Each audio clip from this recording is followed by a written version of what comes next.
To determine if you have an INL or an INL clone arm, look for the tab under the wiper arm. If it's present, you have an INL clone arm. If it's missing, you have an INL arm. Here's how to install a Rain-X Discover wiper blade on an INL clone arm. First, remove the pre-installed adapter from the wiper blade. Grab the end, rotate up, and pull away.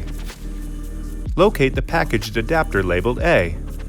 Align the A adapter so that the arrow on top is pointing in the same direction as the arrow on the base. Insert the front of the A adapter into the slot in the base. The adapter should catch.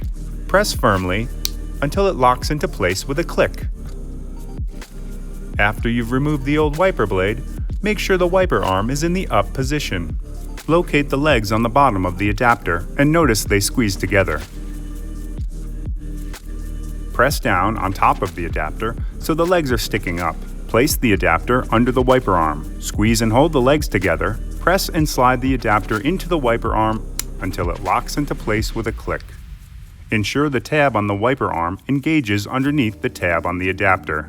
Remove the yellow plastic squeegee cover and lower the arm gently onto the windshield.